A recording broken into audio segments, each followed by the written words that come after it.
एक सुंदर कॉलोनी में कबूतर, चील, कौवा, चिड़िया और तोता जैसे तरह तरह पक्षी घोंसले बनाकर खुशी से जीने लगे।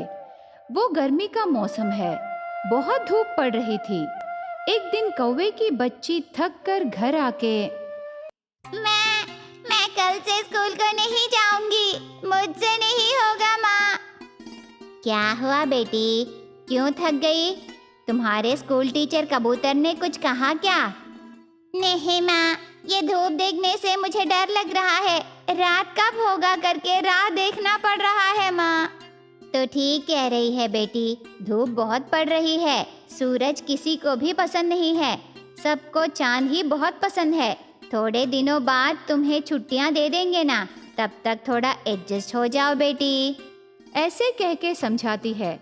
उस दिन शाम को अंधेरा होने के बाद सभी पक्षी एक जगह समावेश होते हैं। अभी हमारा टॉपिक किस लिए है? यहाँ सभी पक्षी समावेश होने का कारण क्या है? वरना यूं ही बुलाए। तब वहाँ रहे चिड़िया ने यूं ही नहीं बुलाए, एक इम्पोर्टेंट मैटर है। वो मैटर मैं सबको समझाऊंगी। सुनो, आप सभी देख रहे हो ना, थोड़े दिनों से गर्मी बहुत पड़ रही है। बाहर आने के लिए बहुत डर लग रहा है। सूरज हमें बहुत परेशान कर रहा है। इतनी गर्मी रहने से हम जिंदा नहीं रहेंगे। वो बात सुन के चील ने जिएंगे मतलब एक बात याद आया। थोड़े दिन पहले ही मेरी नानी की बड़ी मम्मी की बेटी ऐसे ही धूप में खेती का काम करके गर्मी के कारण मर गई। ऐसे चील रोता है। तब सभी पक्षी उसे सांत्वना करके जो हो गया सो हो गया चील, अभी याद करके रोने से कैसे? इतनी खड़ी धूप के कारण मेरी ग्लैमर खराब हो रही है। इन सब को चेक रखने के लिए हमें सूरज नहीं, चांद चाहिए। हम सब मिलके आज चांद से बात करेंगे। पूरा दिन हमें चांद उभर के रहना है करके पूछेंगे। ऐसे कौवा कहती है। तब सभी पक्षी मान जाते हैं। सभी पक्षी चांद निकलने पर चंदा मामा जल्दी आओ, जल्दी आओ, ऐसे गाना गाते हैं। उनकी परेशानी सुन के चांद थोड़ा नीचे आके क्या हुआ? सब मिलके आए? कोई समस्या है क्या? हाँ, समस्या है। हमें सूरज नहीं चाहिए, उससे हम बहुत परेशान हैं। हमें 24 घंटे तुम ही चाहिए। ये कैसे होगा? सिर्फ मैं अकेली आने से आपकी परेशानियाँ और बढ़ेंगे। जरा मेरी बात ध्यान से सुनो। ऐसे कहते समय कौवा बीच में रोक देती है। हाँ, वो सब हमें पता है। हमें सूरज नहीं, तुम ही चाहिए। ठीक है, तुम्हारी मर्जी। आज से मैं ही रहूंगी। ऐसे चांद कहती है। उससे धूप की परेशानी नहीं रहेगी सोच के सभी पक्षी नाच के खुशियां मनाते हैं। सूरज के बिना वातावरण पूरा बहुत ठंड रहता है। ऐसे थोड़े दिनों तक ठीक था। सूरज नहीं निकलने पर सभी पेड़ अचानक से मुरझाने लगे। सबको विटामिन डी नहीं मिल रहा था और बीमार होने लगे। पेड़ों को रहे फल एक भी नहीं पक रहा। पेड़ और सब्जियां सभी खराब हो जाते हैं। पक्षियों को आहार मिलना बहुत मुश्किल हो जाता है। उससे सभी पक्षी डर के एक जगह समावेश होते हैं। बाप रे, ये कैसी मुसीबत आ गई? मेरे बगीचे में एक पौधा भी नहीं बचा। मेरे छत के ऊपर पापड़ सुखा के 10 दिन हो गए हैं, अभी तक नहीं सूखे। सूरज नहीं निकला ना, इसका कारण यही है। ऐसे रहने से हम भी मर जाएंगे। इसीलिए जल्दी जाके हमें चांद से बात करना है। ऐसे फिर से चांद को बुलाते हैं। चांद आने के बाद प्रकृति में हो रही बदलाव के बारे में विवरण देते हैं। मैं तुम सबको इसके बारे में कहने वाली थी, पर तुम सब मेरी बात नहीं सुने, इसीलिए मैं तुम्हारे ऊपर ही छोड़ दी। हमसे गलती हो गई, माफ करो चांद, फिर कभी ऐसे नहीं होगा। ऐसे माफी मांगते हैं। तब चांद ने प्रकृति से खेलने से ऐसे ही होगा। अच्छा हुआ तुम सब जल्दी से जान गए, वरना ऐसे ही रहने से बहुत जल्द मर जाते। अरे ऐसे मत बोलो, हमें पता चला कि दिन और रात दोनों जरूरी हैं। हमें सूरज भी चाहिए चांद। ठीक है, अब तुम सब जाओ। कल से समय पहले की तरह बदल जाएगा। ऐसे चांद कह के भेज देती है। थोड़े घंटों बाद सूरज हर रोज की तरह निकलता है। सूरज शरीर को लगने पर सभी पक्षियों में नया उत्साह भर के खुशी से उड़ने लगे। एक जंगल में माँ चिड़िया रहती है। उसको 2 बेटियां हैं। माँ चिड़िया बिना पिता के उसके बेटियों को बचपन से ही समाज के प्रति जिम्मेदारी और बहुत धार्मिक से पाल पोस कर बड़ा करने की कोशिश करती है।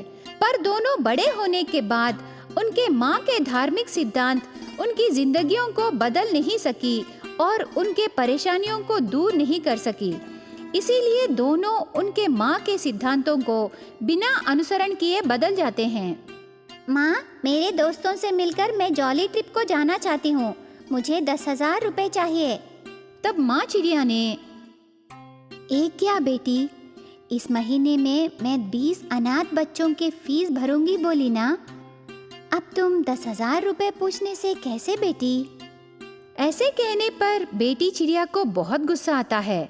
तब ऐसे कहने लगी, मतलब क्या है माँ? तुम्हारी कोख से हम पैदा हुए, लेकिन वो अनाथ बच्चे ही ज्यादा हो गए तुझे। हर समय दूसरों की खुशी और अवसरों के सिवाय क्या तुमने हम दोनों की खुशी के बारे में कभी सोचा है? तुझे नाम कमाने की पागलपन रहने से हमें क्यों पैदा की माँ? हमारे पापा मर जाने के बाद तुम्हें उनकी नौकरी मिली है। उसमें आए हर एक पैसों में हमारा हक है, इसीलिए वो पैसे तू हमारे लिए छोड़ दे।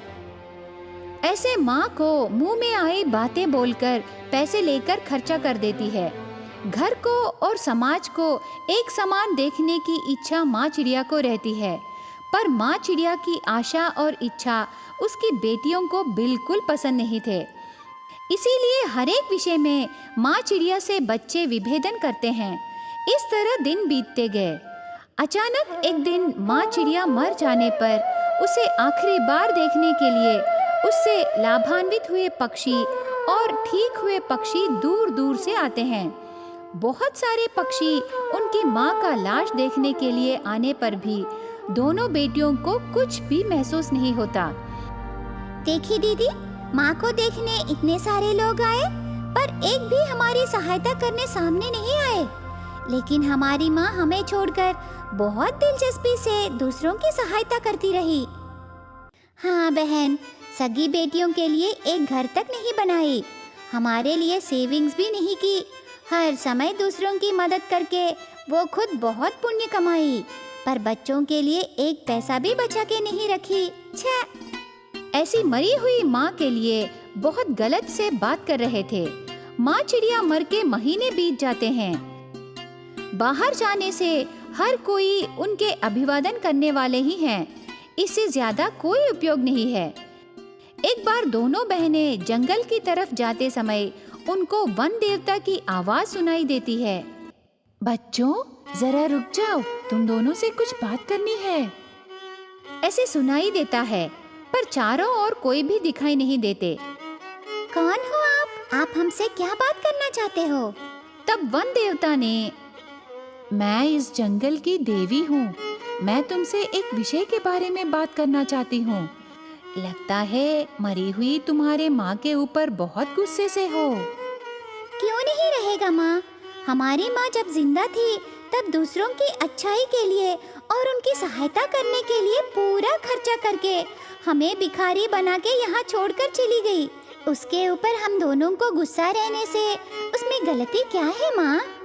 तब वन देवता ने, देखो बेटे, तुम्हारी माँ के पुण्य से तुम्हें कोई लाभ नहीं है। तुम दोनों को इसी बात का दुख है ना? ठीक है, तुम्हारी माँ के पुण्य का हिसाब करने से कैसे रहेगा, अभी मैं दिखाती हूँ। ऐसे कहकर उनके आंखों के सामने ही माया सोने के घर को प्रत्यक्ष करती है। तुम्हारी माँ का पुण्य की कीमत ये देखो, ये माया सोने का घर है। ये घर तुम दोनों का है। ऐसे देवी कहती है। उसके बाद वन देवता वहाँ से गायब हो जाती है। तब दोनों बहनें आश्चर्य होकर उस माया घर के अंदर जाकर ऐसे बातें करने लगे। दीदी, सोना मतलब तुलों के बारे में ही बातें सुनी, पर ऐसे घर पूरा सोने से कैसे दीदी? ये तो एक माया सोने का घर है बहन।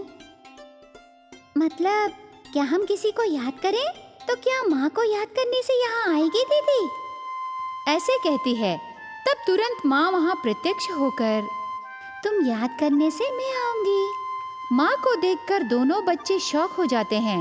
उसके बाद उनकी जल्दबाजी के वजह से माँ से माफी मांगकर माँ के धार्मिक सिद्धांतों पर जाने से कितना सम्मान मिलेगा तब उन्हें पता चलता है।